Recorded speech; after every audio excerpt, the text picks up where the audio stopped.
गोमंतकातल्या prudent चॅनलच्या गजाली या कार्यक्रमामध्ये आपणा सर्वांचं खूप खूप स्वागत।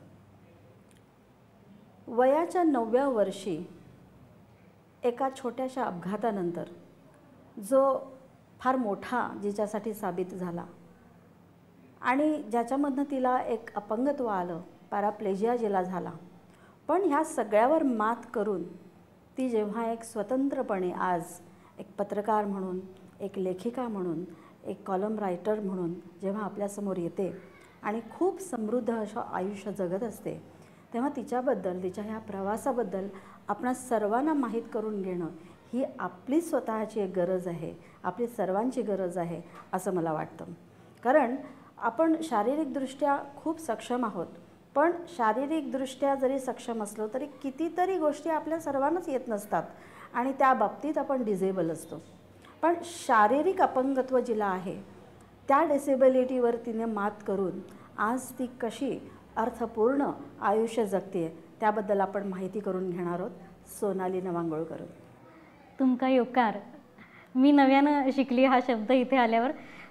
कोकणी आणि बंगाली या भाषा कानात गुदगुल्या कराव्यात किंवा कानात मध होतावा अशा आहेत आणि मी आज या शब्दाने तुम्हाला नमस्कार करून सुरुवात केली आहे आणि आता लवकरच मी अख्ख्या कोकणीत बोलून तुम्हाला आणखी मजा आणीन आणि मला स्वतःला समृद्ध करेन। मला खूप छान वाटते गोव्यात इथे येऊन। सोनाली, मला तुला असं विचारायचं आहे की हा अपघात झाल्यानंतर त्या आघातातून तू जेव्हा बाहेर पडलीस आणि जेव्हा तू आता आपण काय करायचं, ह्याच्या पुढे आपलं आयुष्य असंच घरामध्ये बंदिस्त वातावरणात राहणार आहे का, होणार आहे का, हे जेव्हा तुला कुठेतरी जाणवलं त्याच्यानंतर तू निर्णय घेतलास की आपण हेल्पर्स ऑफ द हँडिकॅप ह्या संस्थेमध्ये आपण जायचं। तर तिथं गेल्यावर, त्या संस्थेमध्ये गेल्यावर तुझ्यामध्ये, तुझ्या व्यक्तिमत्व विकासामध्ये काय पॉझिटिव्ह बदल झाला? हां, सगळ्यात आधी जेव्हा आपल्याला काहीतरी करण्याची इच्छा असते, म्हणजे एक ओळ खूप छान माझ्याकडे हिंदीमधली आहे, मंजिल पे पहुंचने की तलब होती है जिनको, मंजिल पे पहुंचने की तलब होती है जिनको, वह रास्ते पे खड़ा हो के सोचा नहीं करते। तर आपल्याला काहीतरी करायचं आहे आणि आयुष्यात उभं राहायचं आहे, हा निर्णय घेण्याची वेळ असतेच। एक तर तुम्ही स्वीकारा किंवा स्वीकारू नका, एक तर उभे राहा किंवा मरून जा, असे दोनच पर्याय आपल्याकडे असतात। आणि ग्रॅज्युएशन माझं झाल्यावर, म्हणजे मी वयाच्या 9व्या वर्षी पडले आणि ग्रॅज्युएशन झाल्यावर मला माझ्या एका मित्रांनी जागं केलं कान पिळून की सोनाली, आज तुझे आईबाबा आहेत तर तुला ते बघतात, पण उद्या आईबाबा समजा तुझे मेले, तू काय करणार आहेस? आणि मी माझ्यासमोर आयुष्याचा प्रश्न असा ठापकन उभा राहिला आणि मला वाटलं खरंच मी काय करणार आहे? ह्या प्रश्नापासून मी सतत पळ काढत आले, पण आज ही घडी अशी आहे की मी विचार केला पाहिजे आणि मी हेल्पर्स ऑफ द हँडिकॅपमध्ये 2000 साली आले आणि तिथे नसीमा दीदी माझ्या गुरु बनल्या आणि व्हीलचेअरशी मैत्री करायला नसीमा दीदींमुळे मी शिकले। व्हीलचेअरचं मला लाज वाटायची, आधी ऑकवर्ड वाटायचं की व्हीलचेअरमुळे आपली डिसॅबिलिटी दिसते, पण तिथे मी शिकले की आपल्याला ॲबिलिटी आणणारी ही साधनं आहेत, आपल्याला जास्त एक्सेल करता यावं यासाठीची ही साधनं आहेत आणि अशा साधनांना आपण लाजता कामा नये। ती जर मनापासून स्वीकारली तर आपल्याला काही करता येऊ शकेल। तर हा मार्ग पहिल्यांदा हेल्पर्समध्ये खुला झाला आणि मग मी वेगवेगळी कामं तिथे करायला शिकले।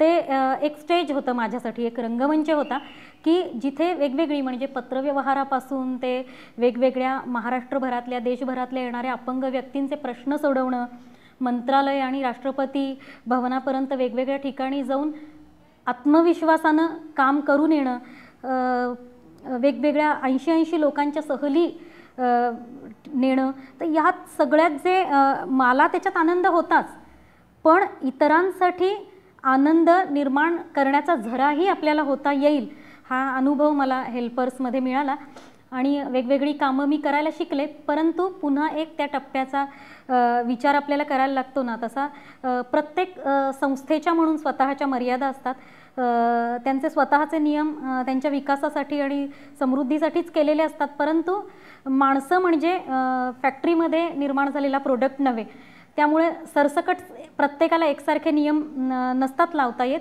आणि म्हणून मला अधिक जग बघण्याच्या उर्मीतून मी पुढचा डिसिजन घेतला। कारण मी या रंगमंचावर आता तयार झाले होते, परफॉर्म करायला सिद्ध झाले होते जगाच्या मुख्य प्रवाहात माणूस म्हणून परफॉर्म करताना काय काय प्रकारचं धाडस, दृष्टिकोन हवा असतो तो बोलून दाखवण्याचं आणि कामं करण्याचं धाडस हेल्पर्समध्ये मला मिळालं आणि मग तिथून मी बाहेर पडायचं ठरवलं. पण तिथून जेव्हा तू स्वतंत्रपणे आयुष्य जेव्हा जगायचं ठरवलंस तेव्हा तुझ्यासमोर का तसं काहीच प्लॅनिंग नव्हतं किंवा तुला घरीसुद्धा जायचं नव्हतं आपल्या आईवडिलांच्या. तर अशा वेळेस तुला कोणाकोणाचा सपोर्ट मिळाला किंवा कोणी कोणी तुला मदत केली किंवा कोण तुझ्या पाठीशी उभं राहिलं आणि ते तू मार्ग कसा काढलास हे सगळं स्वतःचं अस्तित्व निर्माण करण्याकरता, स्वतःची ओळख निर्माण करण्याकरता? हां, म्हणजे खरं सांगायचं तर मार्ग तसा निश्चित काहीच समोर नव्हता. म्हणजे मी धडपडत होते बऱ्यापैकी, कारण माझ्यासमोर असं कुठलंच मॉडेल नव्हतं की पॅराप्लेजिक, कमरेखाली संवेदना नाही आणि लघवी संडासचं नियंत्रण नाही अशी एखादी तरुण मुलगी मुख्य प्रवाहात एकटं राहू शकेल का याबद्दलचं आपल्याकडे पुस्तकांसाठी प्रश्नपत्रिकेत उत्तरं कुठली असणार त्याच्यासाठीचं गाईड असतं ना, तसं जगण्याचं गाईड माझ्याकडे नव्हतं. पण हेल्पर्समध्ये काही अनुभव कमावला होता त्याची शिदोरी माझ्याकडे होती. मग मी ठरवलं, मला माझे गुरु उदय कुलकर्णी म्हणाले की सगळं शिकून मग मी बाहेर पडेन असं तू म्हटलीस तर अवघड आहे. आपण दोर कापल्याशिवाय आपल्याला पोहता येत नाही. तर तू बिनधास्त उडी मार आणि शंका ठेवू नको सत्रा मनात, बघूया काय होईल ते. आणि जसे ऋतू बदलतात तसंच आयुष्यात असतं आणि ऋतू बदलताना जो एक मधला संधिकाळ असतो त्यावेळी त्रास असतोच. तो त्रास प्रत्येक माणसाच्या आयुष्यात बदल स्वीकारताना होत असतो. त्याच्याकडे पॉझिटिव्हली पहा, ते बदल काहीतरी शिकवून जातील. आणि मग आम्ही सुरुवात केली अगदी स्वतःच्या घरी स्वयंपाक करण्यासाठी लागणाऱ्या सिलेंडरपासून ते स्वयंपाक शिकणं, स्वतःचे स्वतः कपडे धुता येणं वगैरे या बारीक बारीक गोष्टींपासून सुरुवात केली. या क्षुल्लक गोष्टी वाटतील पण माणसाला स्वतःला जगण्यासाठी समर्थ करणाऱ्या या बारीक बारीक गोष्टी आहेत. तर माझं घर मी त्या दृष्टीनं मैत्रीपूर्ण करून घेऊन एक पहिलं पाऊल उचललं स्वावलंबी होण्याकरता. अजून ही पहिली स्टेप होती, म्हणजे आर्थिकदृष्ट्या स्वावलंबी होणं ही दुसरी स्टेप आहे. पहिल्यांदा मी मला स्वतःला सांभाळू शकणं आणि माझ्या आईवडिलांना दिलासा वाटणं, कारण ते माझ्याबरोबर राहत नाहीत, त्यांनी त्यांचं आयुष्य बदलून माझ्यासाठी इथं यावं असं मला वाटत नव्हतं. मग स्विचबोर्ड खाली असणं, कट्टा स्वयंपाकाचा स्वतःला करता येईल असं असणं, कपडे धुता येणं, कमोडवर स्वतःचं स्वतः शिफ्ट होऊन आपल्या सगळ्या दैनंदिन विधी आपल्याला स्वतःला करता येणं, या सगळ्या गोष्टींपासून सुरुवात केली. आणि मी माझं काम शोधायला लागले. मग मी DTP करावं का, मग मी ग्रीटिंग कार्ड्स तयार करावीत का, मी सूत्रसंचालन करतच होते तर मी ते करून पैसे कमवावेत का, असा निश्चित मार्ग मला सापडत नव्हता. आणि उदय कुलकर्णींचा माझ्यावर विश्वास होता की त्यांनी मला सांगितलं की तू करून बघ अनेक गोष्टी आणि मग तुला सापडतील. आणि मग मला सापडलं. माझ्या मुंबईच्या एका मित्रानं स्पर्शज्ञान नावाचं भारतातलं अंध माणसांसाठीचं पहिलं वर्तमानपत्र मराठीतलं सुरू केलं आणि पत्रकार म्हणून माझी कारकीर्द 2007 साली सुरू झाली आणि मला माझं काम सापडलं. आणि लेखनाच्या माध्यमातून मी व्यक्त होऊ शकते आणि माझा जो भार आहे तो माझा मीच उचलू शकते असा कॉन्फिडन्स शोधता शोधता मला आला. कारण सगळे प्रश्न शेवटी येऊन आर्थिक प्रश्नाशी थांबतात. आणि आर्थिकदृष्ट्या तू जेव्हा हळूहळू स्वावलंबी होत होतीस तेव्हा फक्त तोच एक उद्देश नव्हता तुझ्यासमोर, पण स्वतःला खूप जास्त समृद्ध कसं करायचं हाही तुझा दृष्टिकोन होता. म्हणजे लहानपणापासून तुला कविता वाचायला आवडतात, मोठ्याने म्हणायला आवडतात आणि त्या साहित्य वाचायला आवडतं आणि त्या अनुषंगाने खूप सुंदर सूत्रसंचालन तुला करताना मी ऐकलेलं आहे. अतिशय सुरेख आवाज आहे, खूप प्रेझेंटेबल व्यक्तिमत्व आहे तुझं आणि ह्या सगळ्यातनं तू एक खूप चांगली सूत्रसंचालक म्हणून लोकांसमोर जेव्हा आलीस तेव्हा मला वाटतं खूप तुझं कौतुकही झालं. तर मला वाटतं स्तंभलेखन किंवा एक पत्रकार ह्याबरोबरच तू फिल्म सोसायटी कोल्हापूर जी आहे ह्याच्यामध्ये सुद्धा खूप ॲक्टिव्हली इन्व्हॉल्व आहेस, तर त्याबद्दल सांग ना थोडं. हां, म्हणजे स्वतःला समृद्ध करताना, म्हणजे जेव्हा तुम्ही म्हणता की नाही की मला मुख्य प्रवाहात मिसळायचं आहे, तेव्हा मुख्य प्रवाहात लोक जे काम करतात, ज्या दर्जाचं काम करतात, त्या दर्जाचं काम करण्यासाठी तुम्हाला इतरांपेक्षा कदाचित जास्त कष्ट उपसावे लागतात. मी अनेक वर्ष शिराळ्यातल्या खेड्यातल्या बंद घरात होते, त्यामुळे बाहेरच्या जगाचा अनुभव मला नव्हता. 7 वर्ष मी हेल्पर्समध्ये काम केलं तेव्हा बाहेरच्या जगाचा एका मर्यादित प्रमाणात अनुभव मी घेतला. पण मला सिद्ध होण्यासाठी या वेगवेगळ्या गोष्टी आवश्यक होत्या. सतत वाचणं, पाहणं आणि तंत्रज्ञानाशी मैत्री करणं. तर माझ्या मर्यादा कमी होऊ शकतात असं माझ्या लक्षात आलं. आणि मी कॉम्प्युटर शिकले, मी इंटरनेट हाताळायला शिकले आणि असं करता करता फिल्म सोसायटीशी जोडले गेले. तर मला असं वाटतं की आपलं साहित्य, कवितांचा तो उल्लेख केलास, आपलं साहित्य वेगवेगळ्या कथा कादंबऱ्या असतील, आत्मचरित्र असतील, कविता असतील किंवा मग ह्या सिनेमांसारखं क्षेत्र असेल, तर हे तुम्हाला समृद्ध करायला खूप मदत करतं. मी कझाकिस्तानला नाही जाऊ शकत, मी अझरबैजानला नाही जाऊ शकत, इराणला नाही जाऊ शकत, पण मी तिथलं वास्तव, तिथल्या जगण्याच्या रीती, तिथले प्रश्न जेव्हा पाहते तेव्हा माझे प्रश्न थोडे त्यांच्यापेक्षा कमी धारदार आहेत असं मला वाटतं आणि मी माझं काम करण्यासाठी जास्त उद्युक्त होते.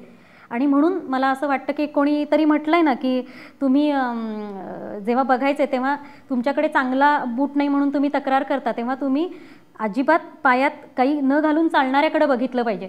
तसाच हा अनुभव आहे की तुम्ही जेव्हा अधिक व्यापक जगाकडे पाहता तेव्हा तुम्हाला जाणीव होते की तुम्ही अजून काही नाही करत आहे, तुमचा आयुष्यातला बहुमूल्य वेळ कदाचित तुम्ही वाया घालवताय.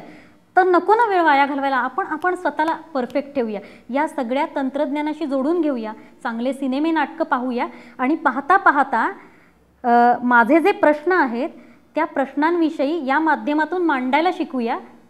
कारण हे सिनेमा आणि साहित्य यांसारख्या माध्यमातून जेव्हा अपंगत्वाचे विविध प्रश्न लोकांना कळतात तेव्हा लोक जास्त लिटरेट होतात असा माझा अनुभव आहे. आणि त्या दृष्टीनं मग गोव्यात तर सिनेमांचं वातावरण जगात बेस्ट म्हणावं असं आहे.